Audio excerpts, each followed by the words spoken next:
Good afternoon, everyone.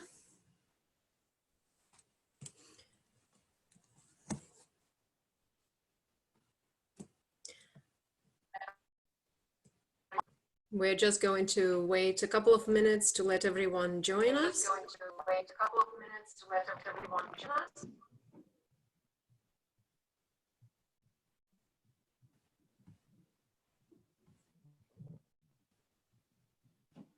Right.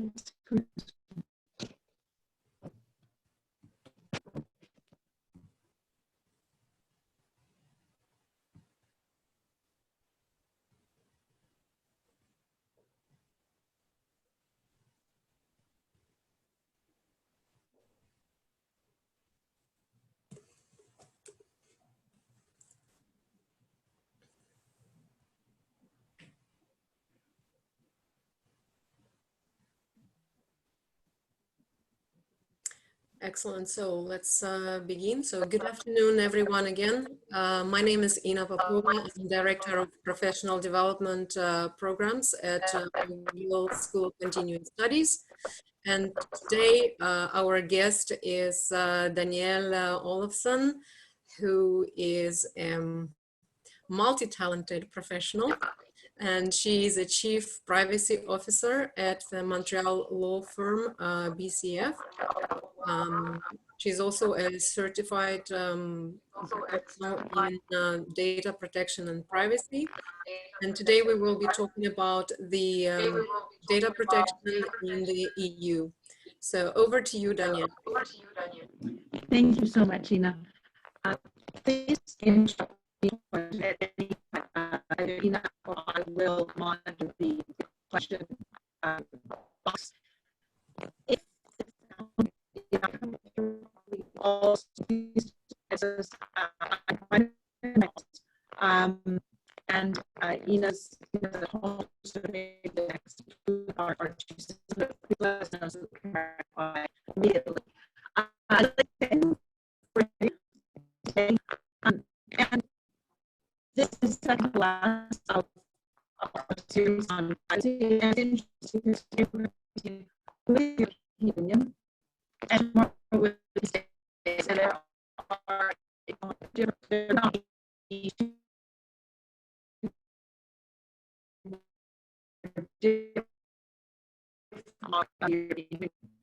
so what I'd like to do is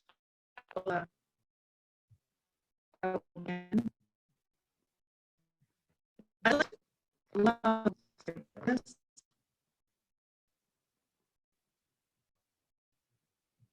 I want to go over the general data protection regulation, or what we call GDPR. This came into effect on May 18th, 2018, or May 26, 2018. And it was 2 years in the making. So it had been passed 2 years before that it actually came into effect, which enabled European businesses to bring their practices and procedures up to date. And that was really important because this is an extremely demanding piece of legislation. And ordinarily, it wouldn't be so demanding because you know what, you're conducting business in Canada. Why do we care what the Europeans think? Only in Europe, in this particular piece of legislation, the European Union has given itself the ability not only to fine companies that are located abroad and that don't comply, but to cut off data transfers between companies in countries that are non-compliant or companies that are non-compliant and European countries. So that can really throw a wrench into the works of your business if all of a sudden you can't communicate data back and forth with your various affiliates or even clients, whatever. So this is why this law is extremely important. And we'll see this later, but what the GDPR does is it says, okay, here, these are our principles. This is how we want you to process data in Europe.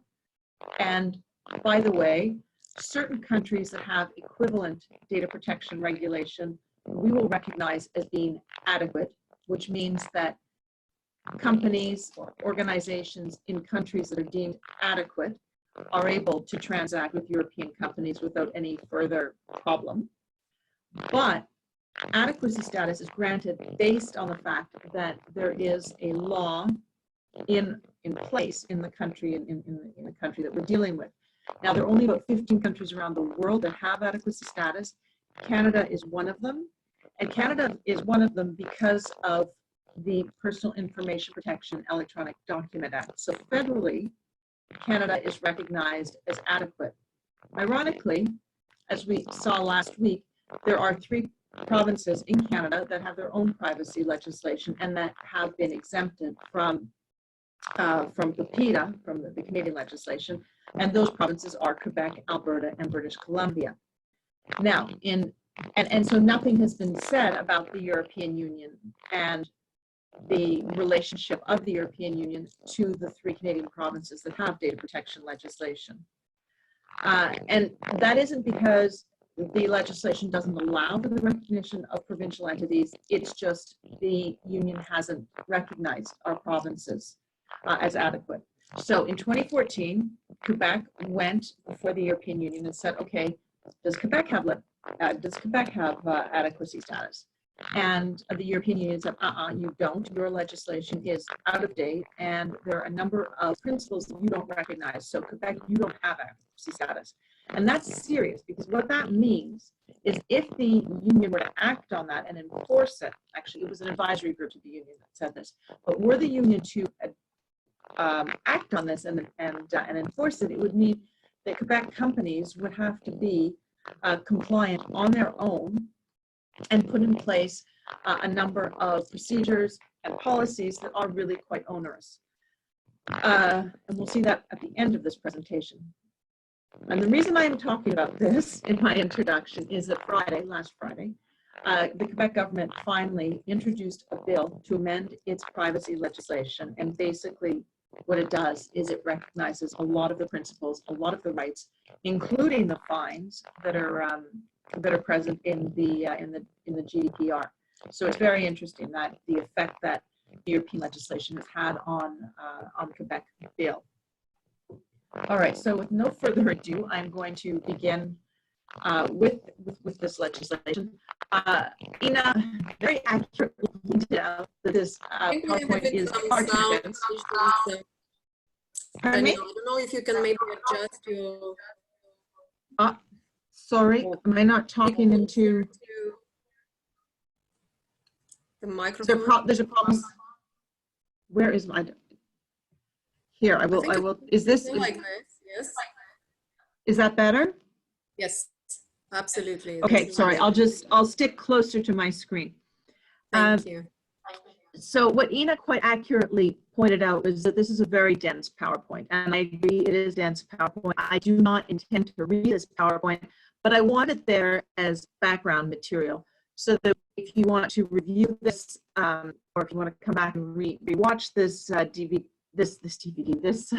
webinar, you'll be able to have the information as backup. So I promise not to go on and on. All right, we're going to cover a lot. So first of all, the scope. What does the GDPR apply to? I'd like to look at certain concepts because those are really important. Data processing principles, we don't have to spend too much time on that because they're the same as in Canada. Lawfulness of processing, the information obligations, the individual's rights, other duties, and finally, data transfers outside the European Union. We just briefly talked about that, and the penalties, which are steep. So, scope of application. All right, any entity acting as a controller or processor that is processing personal data in the context of their activities, regardless of where the processing takes place. Sorry, the first line is that are processing personal data in Europe in the context of their activities. So what that means is that if you're processing data in Europe, that's obvious, this law is going to apply to you. But it also applies to entities that are not located in the European Union and that are processing information on European subjects, data subjects, individuals, when they are offering these people goods and services. So if I have my online glasses store and I'm targeting Europeans, which means I'm saying to them, okay, I want to sell my glasses to you. If I'm collecting information on these people, even though my store is in Canada, I still am subject to the GDPR. Now, there's a whole slew of things that we take into consider to see if we are actually targeting people, notably, what is the internet site language? What is the currency that you're promoting, or that you're listing your goods for, etc. But you have to know that if you do plan on selling to Europeans and collect information through cookies or other devices on your internet site, your information that information you collect will mean that you are subjected to the GDPR's legislation. And what I want to talk about is a case, which is a Google case, which happened in 2014, and we'll talk about it later on as well because it involves the right to forget. But in this case, the Data Protection Authority in Spain said that Google had to delist information to a Spanish national. Google objected, Google US objected and said, well, wait a second, the processing happens in the US, it doesn't happen in Spain. All we have in Spain is a sales office. And the European Court of Justice said, too bad, that's enough to make Google responsible for its data protection practices under European legislation. So we see with this European legislation that it really is giving itself a large reach. And the final scope of application is obviously entities that are not located in Europe, but are in an area where member state law applies. So that would be a consulate or an embassy. If you're an embassy in Canada, if you're the French embassy in Canada, you are going to be subject to the GDPR. My children go to a school that is a French government school. I get forms to fill out that are French government forms that have nothing to do with Canadian law, but everything to do with French law. That's fair enough. That's the scope that they've given themselves. Are there any questions with respect to scope? Is this clear or is it confusing? The takeaway is essentially if you target Europeans, you gotta comply with the GDPR, or you're making yourself really vulnerable to pretty steep penalties. Now, certain concepts. I'm not going to read all of this, so don't worry. Again, personal data defined extremely broadly. We talk about data here, we don't talk about information. So in Canada and the US, we talk about personal information. In Europe, we talk about personal data. It means the same thing. It's any information relating to an identified or identifiable individual. So the definition goes on to give a bunch of examples, but as I've said before, it is so broad as to include IP addresses, be they static or dynamic, cookies, and in fact, the Europeans are really clamping down right now on cookies and the use of cookies. Google, if I'm not mistaken, has decided that it's not going to use them 2 years from now on because it's just too complicated with the various data protection laws. So just remember, again, what we've got is an extremely broad definition of personal data, and it applies across the board, regardless of industry, regardless of sector, regardless of country. Then we get into a really interesting concept that we see repeated as well tomorrow in the California legislation, and that is the distinction that we make between what we call a data controller and our data processor. Now, our data controller is the organization or the individual that decides how data is going to be processed and why it's going to be processed. The processor is just simply someone who's acting, or an organization that's acting on the instructions of your data controller.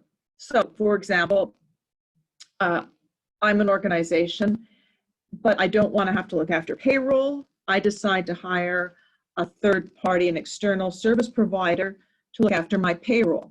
In this instance, I'm the controller, and the entity that's looking after payroll is the processor. It's very important in this dynamic of controller and processor that the processor not go beyond what the controller is telling them to do. If the processor starts taking the information, using it for its own purposes, doing other stuff with it, it can be considered a controller.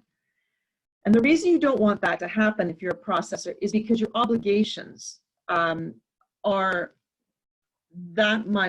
extremely onerous if you're a data controller. You've got breach reporting obligations, you've got transparency obligations. So to the best of your ability, if you don't want that, you've got to really act within a certain scope. And what we're seeing happen increasingly is the European Court of Justice saying, you know what, you say you're a controller, you say you're a processor, but you, processor, are doing a lot of the controller's work. We're going to consider you a co-controller.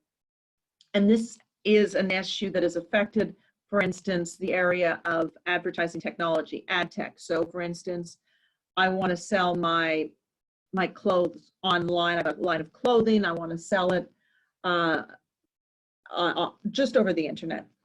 But I also want to know what my target audience is, how they're reacting to it, whether I should redirect my targeting or redirect, sorry, my advertising to target another customer base, clientele base. And so I hire a third party to run analytics behind.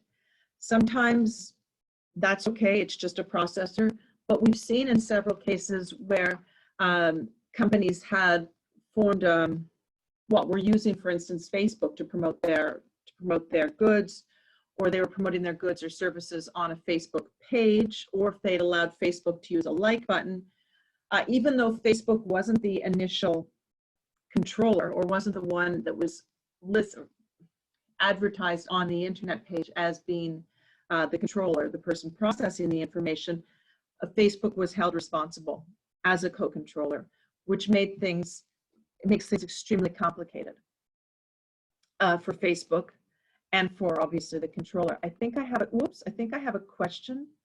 All right, so great question. Are all online shops in Canada catering to Europe required to allow users to select cookie policy? Example, functional only marketing, advertising.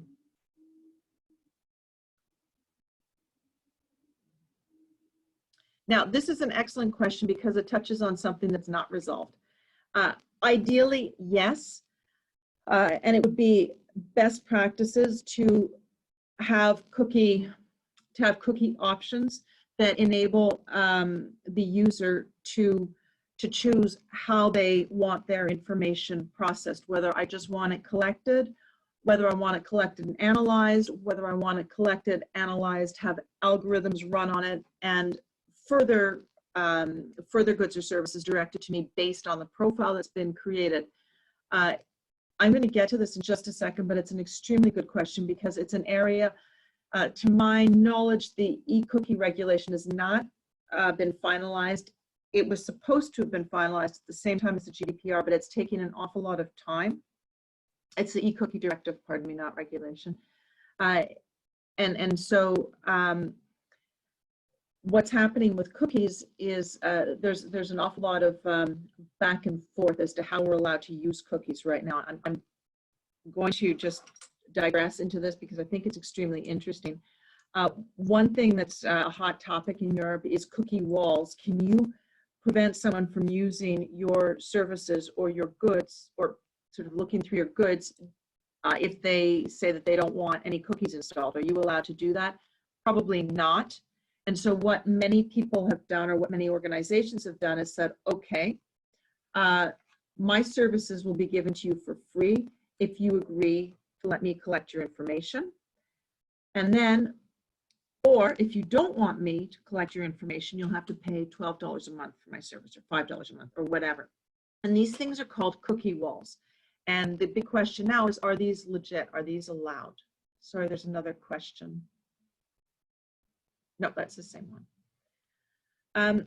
So that's my digression on cookies.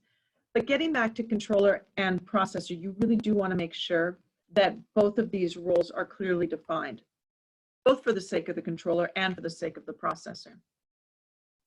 Okay, now why am I not moving forward? All right. Now, when we talk about processing, processing is essentially what I was talking about in previous presentations when I talk about the collection, the use, the transfer of information. The Europeans talk about processing. They collect all of those activities into one concept, and that is the concept of processing. And there's a very vast definition here. So basically, any activity that you carry out using personal data can very easily qualify as processing. And it doesn't matter whether you're using a digital platform or whether it's a filing cabinet. So paper and electronic, same rules. The Europeans are also really adamant about this concept of special categories of personal data. And it's interesting because this is one of the areas where Quebec was criticized for not having this distinction of special or extremely personal data. And it has introduced a sort of watered down concept of personal data in its new bill. But special categories of personal data are, this is interesting and it's very European, data revealing a racial or ethnic origin, political opinions, religious or philosophical beliefs, trade union memberships, genetic or biometric data, or information concerning health or person's life. One of the areas that's missing here is financial information. Good question. Why is financial information not included in special categories of personal data? Because it can be extremely sensitive as well. And the idea of having this category of special category of personal data is it's data that above and beyond just personal data is so sensitive that technically we're not supposed to be processing it at all unless we meet one of the exceptions. I have another question.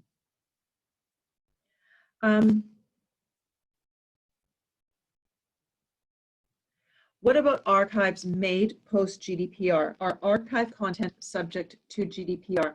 It depends on what you mean. There is the possibility, certain activities, pardon me, that are considered archival activities are exempt from certain processing requirements. Now, archives that you've made post GDPR should absolutely, if it doesn't fall into that category of archival purposes or research purposes, absolutely are subject to the GDPR. But I may not have understood the question properly. So if I haven't answered properly, please re-ask or ask the question again. Okay, I'm trying to change the page here.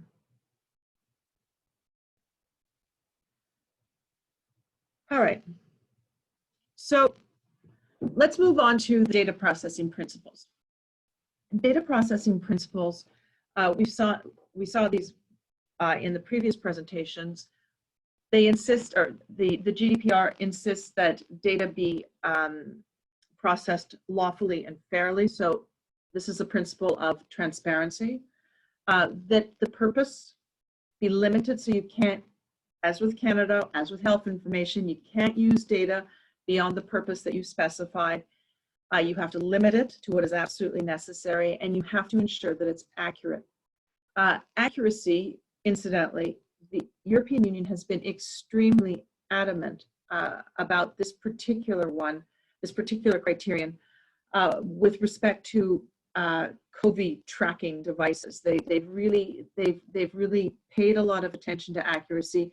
So you can't just take data that was good for one thing, but not particularly good for something else. So I'm not being clear here. What I'm saying is that I'm using the example of geolocalization devices. There was a white paper that came out 6 weeks ago that said explicitly that, listen, if you're going to use geolocalization devices in order to track COVID, those devices have to ensure that the information is accurate within 0.5 meters, which is extremely accurate for this kind of a device, because I think normal devices are accurate between 1 meter and then 20 meters. So the European Union is absolutely adamant that we be very careful when we're using this kind of device. Also, devices using biometrics, facial recognition.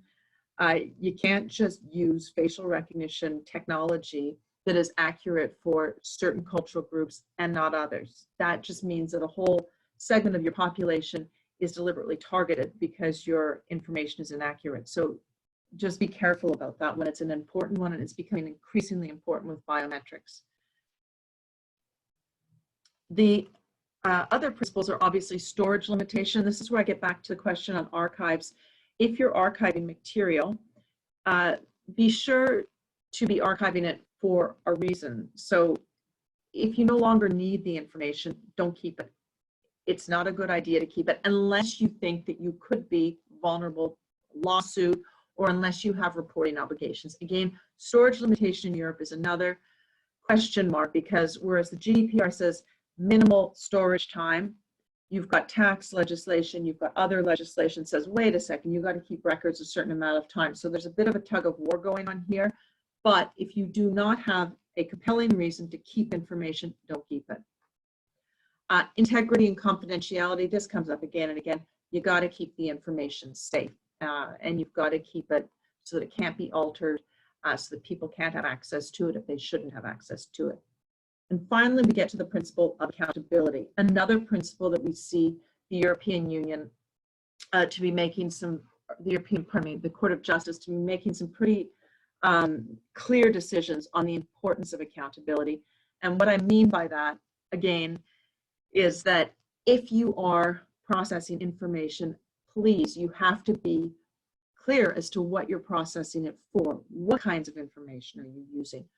Who are you transmitting this information to? In the case of a Facebook running behind using information to do their analytics, my internet site that uses Facebook to run analytics behind the scenes, I also am accountable for telling them what's going on behind the scenes with Facebook. So you have to be extremely transparent. It's not good enough to just hide behind very general statements. And so, and this principle of accountability is a principle that is going to take on more and more importance as we realize that consent is just a really tricky term right now that doesn't mean much given the sophistication of the technology around us. So one of the ways that we're trying to compensate for that is to say, okay, consent may not be possible, but then if it isn't possible, the person collecting and processing your information better be really accountable and really clear as to how the information is being used so that an individual isn't completely disempowered.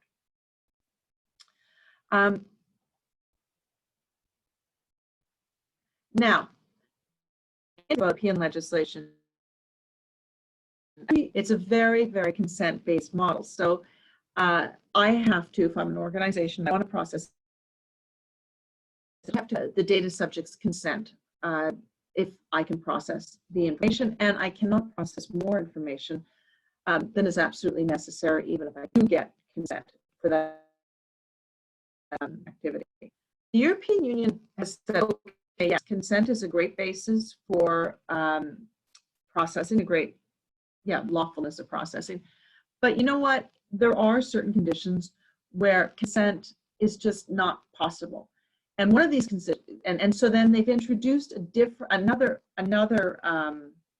legal basis for processing, and that is necessity. If you can prove that the information was necessary for the activity that you're carrying out, then you can also process that information without having to go and get the individual's consent.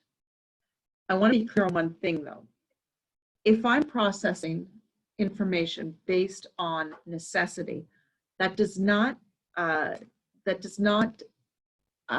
reduce any of my obligations with respect to accountability, safeguards, etc. I still have to be extremely clear as to how I am processing your information, even if I'm not asking for your consent or I can't ask for your consent. I still have the other obligations to comply with.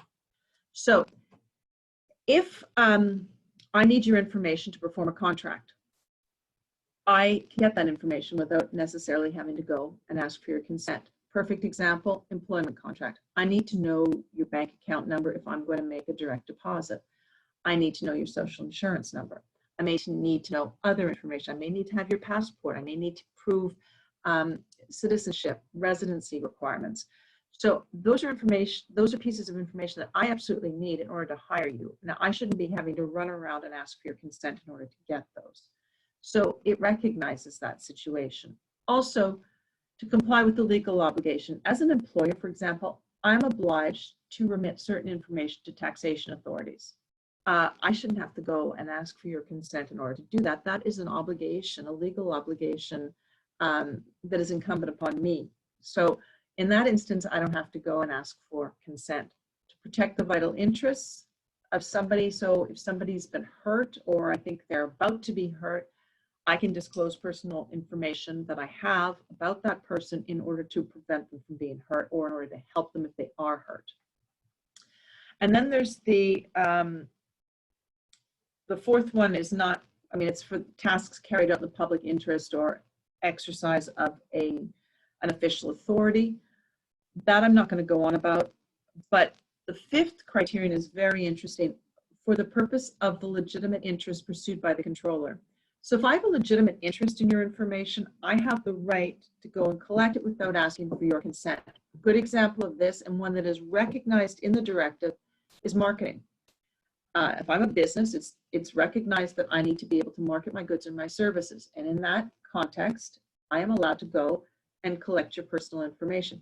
However, I have to give you information as to how I'm using your information, and I have to give you the right to opt out. There is a question. Let me just see.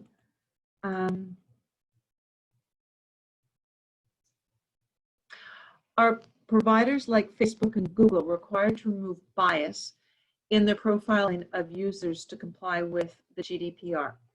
All right. That's a really good question. And I think that it touches on something else that doesn't necessarily come under the GDPR. The GDPR, I haven't talked about in my presentation, and this is why it's a good question, is the GDPR does require, does give the individual the right not to be subject to automated decision making. So if I am not happy or not comfortable with the decision that's being made by an algorithm or being made by some form of artificial intelligence, I can block that and say, okay, I'm not going to be subject to that decision. That's a very legalistic argument. With respect to biases and profiling, that becomes a human rights issue. And if you can prove that there is, in fact, discrimination, and I'm not saying there isn't, I'm sure there is, and I argue that there is in all sorts of talks and papers that I give. If you can prove that discrimination, then you have a larger case on your hands. You have a human rights case on your hands. And so companies like Facebook and Google are doing their darndest to make sure that the algorithms they run don't encourage or contribute to bias, because it's a huge, huge area, not only legally, but it's a marketing catastrophe. And thank you for that. Thank you for the question. Let me just go on.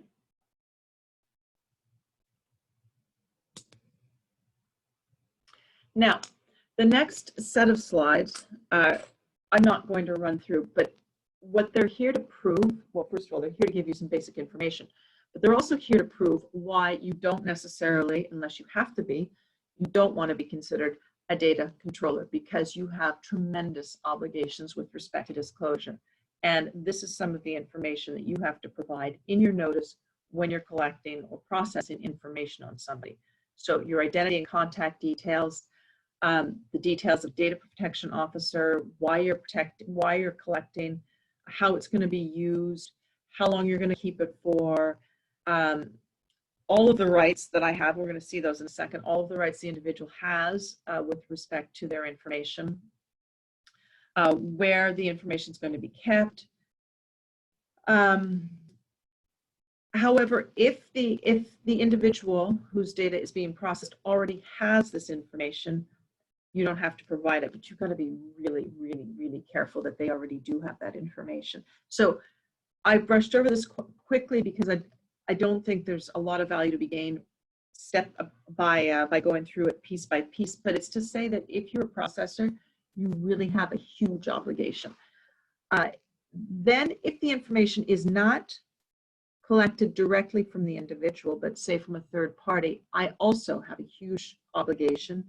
And these are some of them again. Sorry.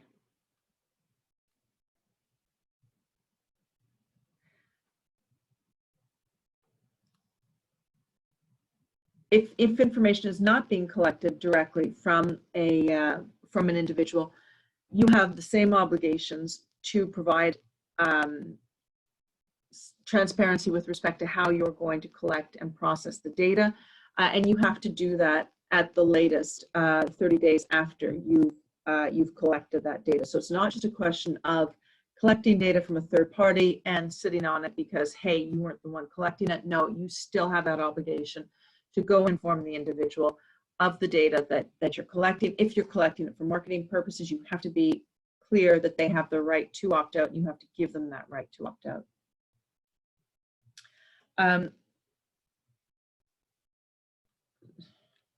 Going backwards here. There, this is my information. What I want to move to now is the data subject rights.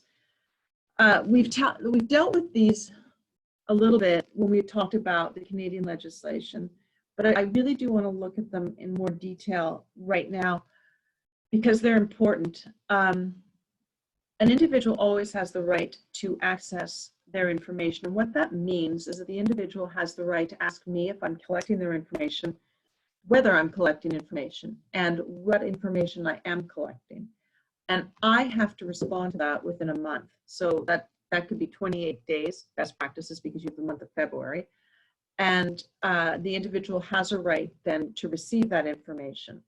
If they're not happy because they believe that the information is inaccurate, they have the right to rectify that information. Now, the right to rectification, I've discussed this before, but the right to rectification only applies to information that, let's say, is objective. So my phone number is wrong, my address is wrong. If I'm an employee and I'm not happy about an evaluation I've received, I don't have the right to say, wait, fix that evaluation, make it better. No, that is information that's part of my file. You can't erase that information and you can't rectify it. So when we talk about rectification, it's more the kind of information that's just patently false. It's not information that's a matter of opinion. I also have the right to ask that information be erased. Now, this is a tricky right. It exists in California with respect to information collected about minors. It did not exist in Canada. It still doesn't exist in Canada, but the right to de-index, or the right to ask, pardon me, that information on an internet site be de-indexed is now being put forward rather in the new proposed legislation that Quebec has tabled. What this means is I can ask Google to take down information that it has on me. And this was a right that was recognized in 2014 in the case that I talked about earlier called Google Spain, where Google was told that it had to take down information concerning a Spanish national. It's interesting because last year there were two decisions that were somewhat contradictory with respect to how far this right of erasure can extend. It certainly extends to European countries. One court case said, well, we can't force companies that are exercising outside of our jurisdiction to comply with this. But then another case, literally 10 days later, said the opposite. So just understand that the right to erasure is there. It's one of the rights that Europe holds dearly to. And so any information, any data protection information that's going to be deemed adequate or not will probably have to address this right to erasure in one way or another. People are divided about this right because it flies in the face, some argue, of freedom of the press. You can't just abolish the past. You just can't pretend that it didn't exist. Other people say, well, you know what? People have a right to move on. People have a right to be able to make a new reputation. So it's quite a controversial right, this one, but a very interesting debate. The right to restrict processing. I may not like the way that you're processing my information, so I can say, well, you know what, you can do it for this, but not for something else. And I can definitely put ramparts, I would say, around the way that somebody is processing my information. The fifth one is just the right to be notified in the instance that the rectification has been made or the erasure has been made. Right to data portability is one that exists in Europe, and I don't think it exists anywhere else. I'm not sure, but I haven't seen it anywhere else. And what this means is that, for instance, I have a file at one doctor's office. I don't like my doctor anymore. I want to take my file to another doctor's office. The clinic has got to make that transfer. They can't just sit around and pretend that that's not going to happen. I have the right to ask that data that is digitally stored in one place be transferred in such a way that another entity can have it and use it. And then finally, I touched on this earlier, the right to automated decision making. So I have the right to object to decisions about me being made by an algorithm. What that means, we don't know right yet. There has been a lot of talk, especially in France, about being transparent with respect to the algorithms, like what the biases are. And I think that that's really important because we're seeing some pretty funny or peculiar decisions, not funny, we're seeing some very peculiar decisions being made by artificial intelligence and decisions that aren't necessarily unbiased or fair. So this technology is not objective. I'm going to leave it at that unless somebody has a question. Other duties. So if I'm a company and the GDPR applies to me, I've got to maintain what they call a data register. And this is something that makes companies cringe because what it is, and unnecessarily so, what it is I have to put together a document that says, okay, I collect this information, it's stored in this department, these people have access to it, it's transferred to so-and-so. It's just basically a way of knowing what information you have. And it really goes to the basis of any data protection exercise an organization wants to undertake. But when you start talking about a data register, it sounds so formal and so utterly onerous that people don't like it, but it isn't that big a deal. Breach notification, however, is a big deal. If my organization has suffered a data breach, which means if personal information has been accessed illegally or unlawfully, or it's been lost, or it's been modified, I have to notify the commission, and then I also have to notify the people whose data is concerned. Now, this breach notification has to happen within 72 hours of discovering a breach, which means if it happens Friday night, you can kiss goodbye to your weekend. The breach has to, you have to notify. And you only have 72 hours to do it. The difficulty with such a short time span, in addition to ruining one's weekend, is that you don't have necessarily enough time to know what the extent of the breach is. Very frequently, you need to be able to bring in forensics and say, okay, well, look, how long has this been going on? What kind of information has been affected? You want to have a better picture. In Canada, the test is as soon as possible, or as soon as reasonably possible. But in Europe, you have to have, it's 72 hours before you begin the process. You can obviously make amends and modifications as you go along and you learn more, but you have to start the process. You have to start your notification within 72 hours.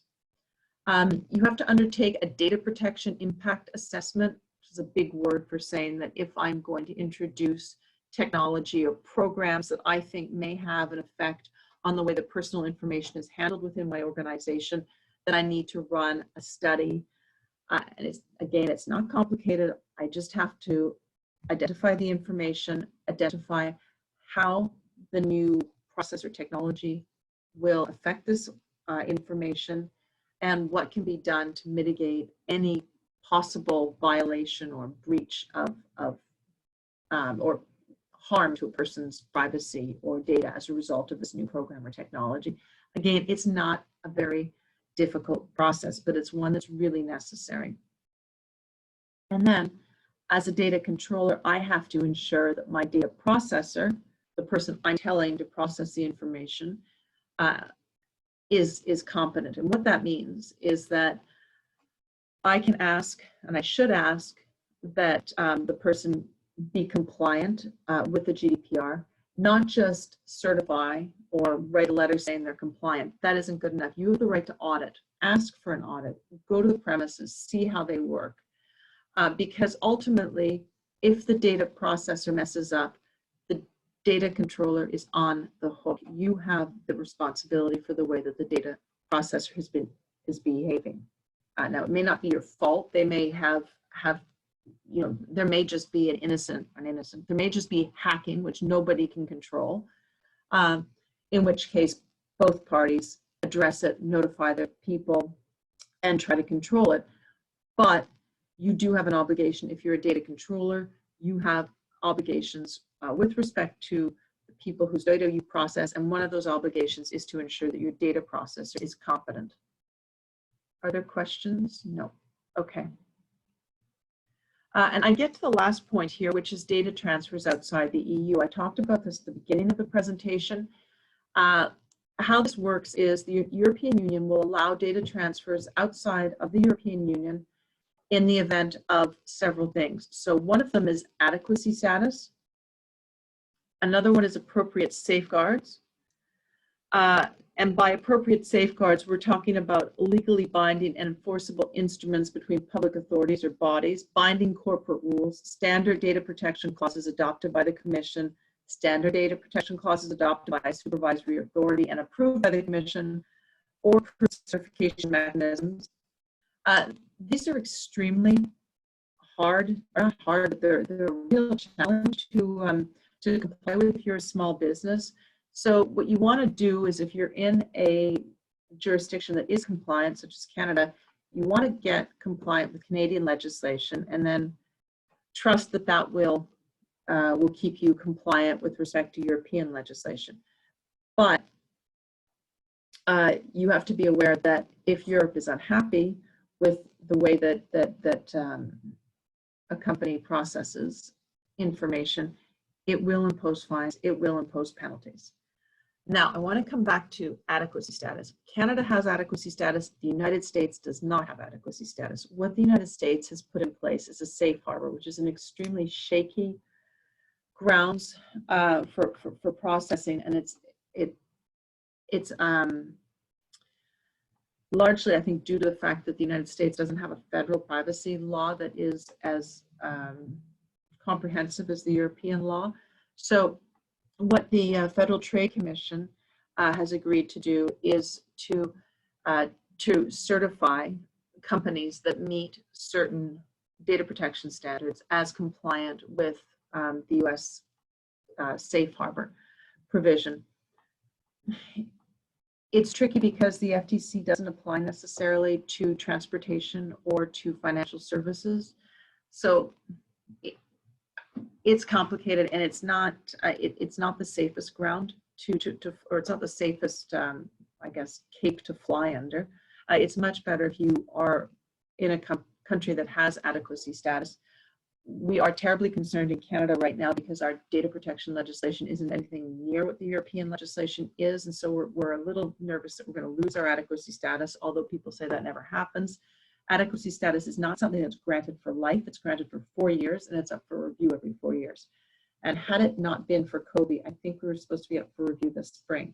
However, we have had a pandemic, and I think people's attentions are elsewhere right now. There are certain exceptions for data transfers outside of the EU. So consent is one of them, if the individuals consented, if the transfer is necessary for the performance of a contract, if the transfer is necessary for the conclusion or performance of a contract that's concluded in the interest of the data subject and another natural or legal person. The transfer is necessary for important reasons of public interest. Anyway, there's a list of these, but I think that to be safe, what you want to take away is that that you want to either have adequacy status or put in place the safeguards that are listed there. Now, I think there's a question which we'll go to first. Um,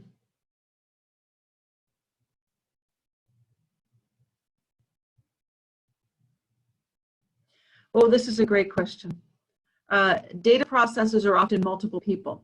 One is a web company doing analytics and with data captured by Google, but stored on secure platforms that are owned by another company. How is this all managed in terms of liability? It's chaos right now. And it's one of the, I would say, one of the reoccurring criticisms that I've heard leveled against the GDPR is that you have a system of data controller and then a processor. And then if the processor wants to process out to somebody else, they're a sub-processor. In order for the processor to subcontract, they have to make sure that the terms that apply to them apply to the sub-processor. So that's one level when you have a delegation that goes down. So from controller to processor to sub-processor. If it's more of a horizontal, which I think is what you're talking about right here, yeah, you've got a data controller, and then you've got a series of sub-processors that are responsible to process, for processing the information based on the instructions of the data controller. Again, it really depends, because if you're doing analytics, for example, with data that's captured by Google, you want to make sure that for Google to maintain its processor status, Google can only be doing analytics for the purposes that you've asked them to conduct these analytics. Now, if Google takes that information, which is likely, and does other analytics on the side for its own purposes, then Google is exceeding its scope as a processor and can be considered to be a co-controller. So this question that you pose raises a lot of other questions, and also brings to light a lot of the challenges that companies are facing when trying to comply with the GDPR. So thank you for that question. Finally, and I'm afraid that the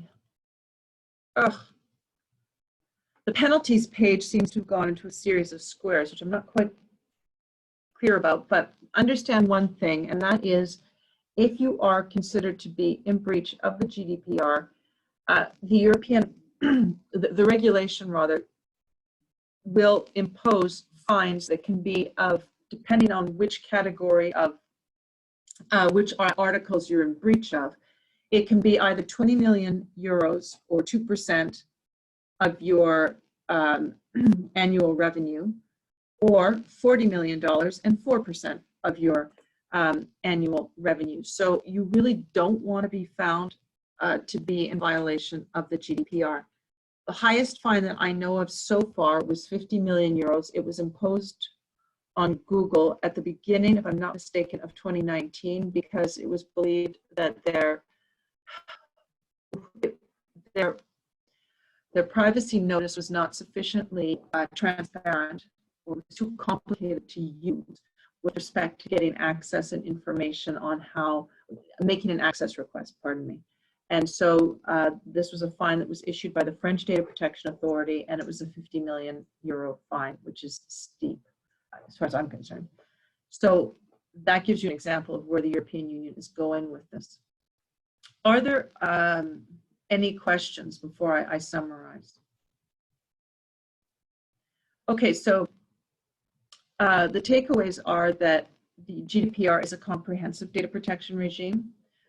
It applies to the activities of European controllers and processors, as well as to data processing activities of what we would deem equivalent to controllers and processors located outside the EU, if this processing concerns European data subjects. And the GDPR provides for heavy fines for non-compliance. One caveat I just want to bring up is that I love working with the idea of controller and processor, because I think it's very helpful to delineate the responsibilities of each party. This is not something that exists in Canadian law. So when you're thinking about compliance and you're thinking about a data controller and processor, that's great for European purposes, and it's really helpful to frame responsibilities, but it doesn't exist in Canadian law. In Canadian law, processors and controllers have the same obligations. So that's all I have to say. If you have any questions, I'd be really, really happy to answer them.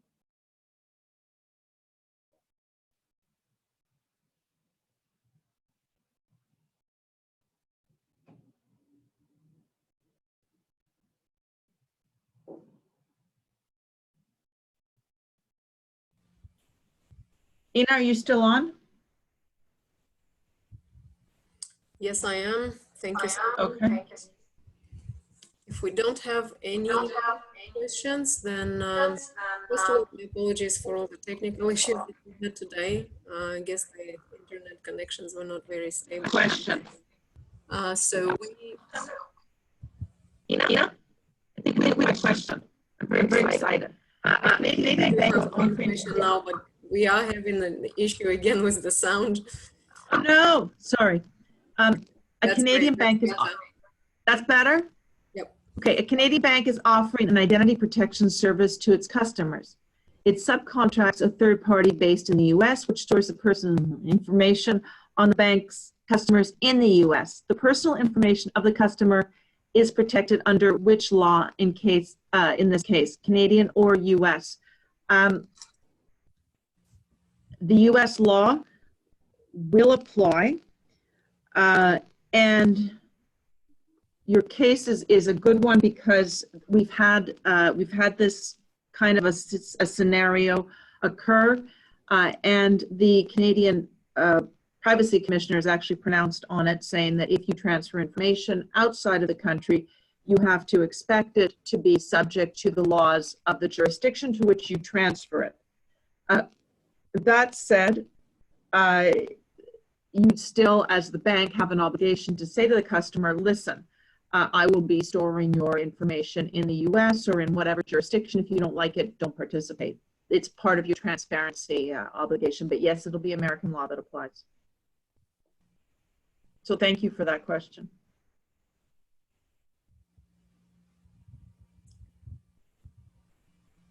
Do we have any more questions? I think we have somebody raised a hand.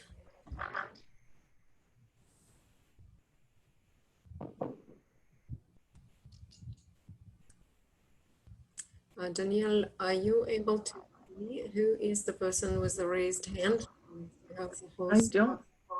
controls. Unless we already I don't. I think we answered it. All right then. If we don't have any more questions, we will.